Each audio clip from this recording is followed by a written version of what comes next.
بدلتی رہی آسمانی کتابیں، محمد کا قرآن اپنی جگہ۔ کیوں نہ ہو ممتاز اسلام دنیا بھر کے دینوں میں، وہاں مذہب کتابوں میں، یہاں قرآن سینوں۔ اور یہ سچ ہے کہ خطرہ اغیار بہت ہے، یہ سچ ہے کہ خطرہ اغیار بہت ہے، پر کیا کریں ہمیں صحابہ سے پیار ہے۔ شاید ذی وقار معزز سامعین، میرے دوستوں بزرگوں، اللہ تعالیٰ کا لاکھ لاکھ شکر ہے کہ اللہ تعالیٰ نے ہم سب کو قرآن مجید رمضان المبارک کے مقدس مہینے میں سننے کی توفیق عطا فرمائی ہے۔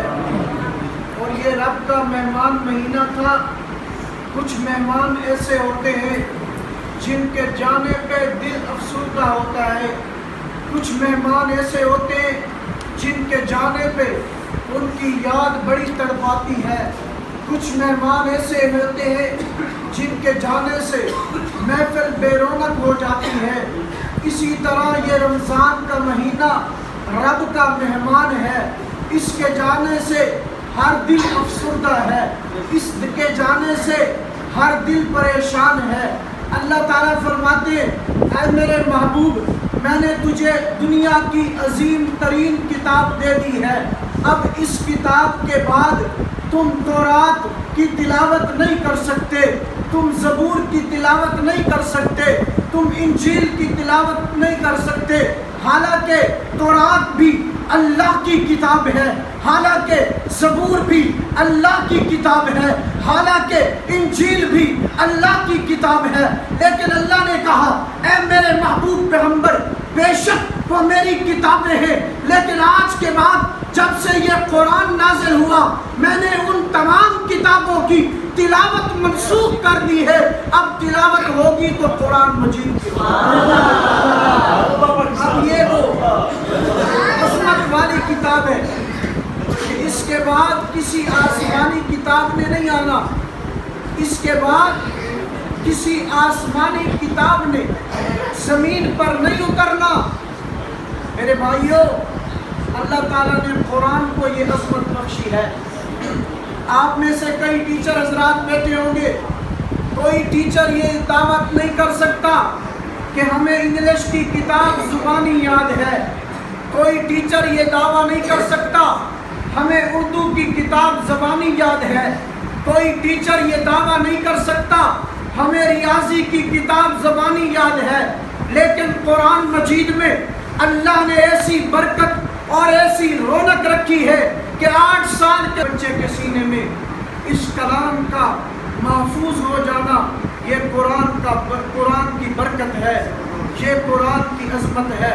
میرے بھائیوں، یہ وہ عظیم کتاب ہے کہ اس جیسی کوئی اور کتاب اب نہیں آنی، یہ سب کتابوں سے اعلیٰ ہے، یہ سب کتابوں سے عرفہ ہے۔ اور جب دنیا دار کوئی کتاب لکھتا ہے، کوئی عالم، کوئی مفتی، کوئی مولوی، کوئی پروفیسر، کوئی وکیل جب اپنی کتاب لکھتا ہے تو کتاب کے آخر میں ایک ٹائٹل دیتا ہے، اور اس ٹائٹل پہ وہ لکھتا ہے کہ یار میں نے کتاب بڑی سوچ سے لکھی ہے، بڑی فکر اور بڑی کوشش سے لکھی ہے، لیکن اس میں غلطی ہو سکتی ہے، غلطی ہونے کی صورت میں آپ ہم سے رابطہ کریں، ہم اس غلطی کو درست کریں گے۔ لیکن یہ ایک ایسی کتاب ہے کہ اس کتاب کا پہلا حرف اللہ کہہ رہا ہے ذالک الکتاب لا ریب فیہ، یہ ایسی کتاب ہے کہ اس میں شک کوئی نہیں۔ دنیا کی کتابوں میں شک ہو سکتا ہے، دنیا کی کتابوں میں شبہ ہو سکتا ہے، لیکن قرآن ایسی برکتوں والی کتاب ہے، قرآن ایسی رحمت والی کتاب ہے کہ اس میں شک نہیں ہو سکتا۔ بھائیو، اس کا ایک ایک حرف سچ ہے، اس کا ایک ایک جملہ سچ ہے، اس کا ایک ایک لفظ سچ ہے، اور جو اس قرآن کو سچا نہیں مانتا اس کے ایمان میں شک ہے، اس کے مومن ہونے میں شک ہے۔ آؤ، اللہ کہتا ہے کہ اس کتاب میں کوئی شک نہیں ہے۔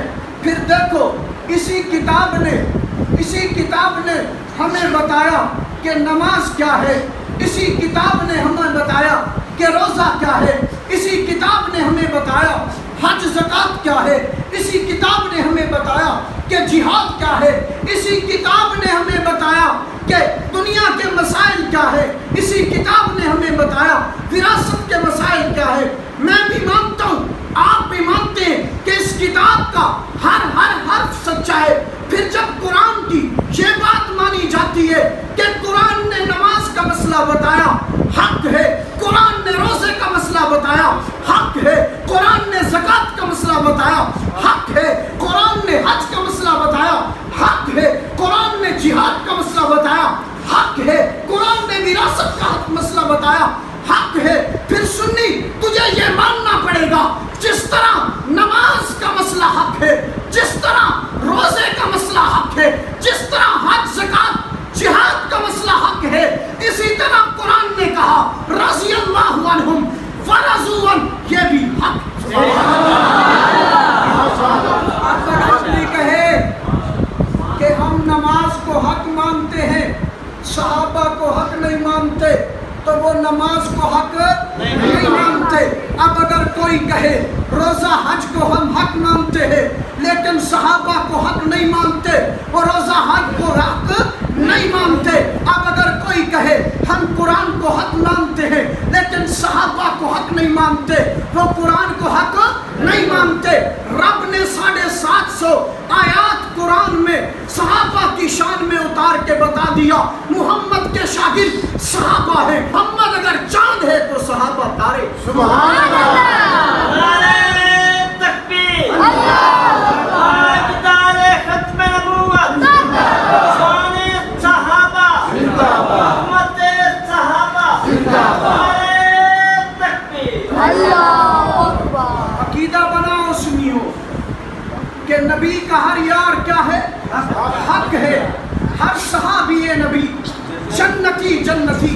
اب کے گھر کے دروازے پہ لکھواؤ، اپنی بیٹھک کے دروازے پہ لکھواؤ، اپنے موٹر سائیکل پر لکھواؤ، عقیدہ بناؤ ہر صحابی جنتی ہے۔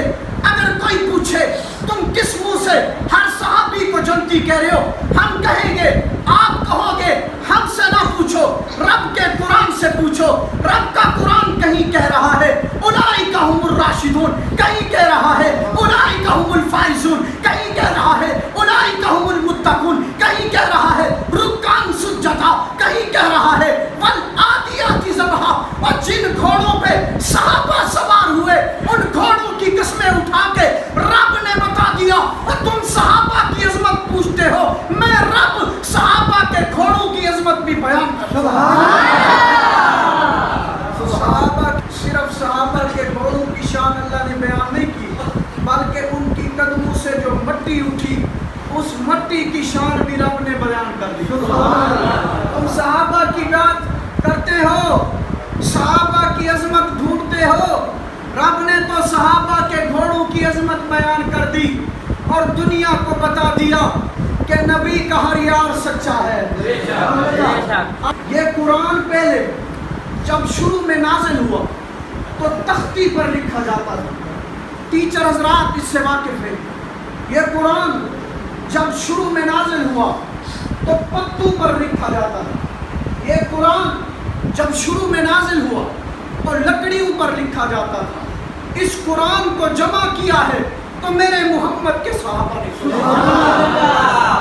آج مولوی مصلی پہ قرآن پڑھتا ہے، آج میں اور آپ قرآن ایک کتاب کی صورت میں پڑھتے ہیں تو یہ محنت میرے نبی کے صحابہ صحابہ نہ ہوتے نماز نہ پہنچتی، صحابہ نہ ہوتے روزہ نہ پہنچتا، صحابہ نہ ہوتے حج زکات کا مسئلہ نہ پہنچتا، صحابہ نہ ہوتے جہاد کی فضیلت نہ پہنچتی، صحابہ نہ ہوتے قرآن نہ پہنچتا۔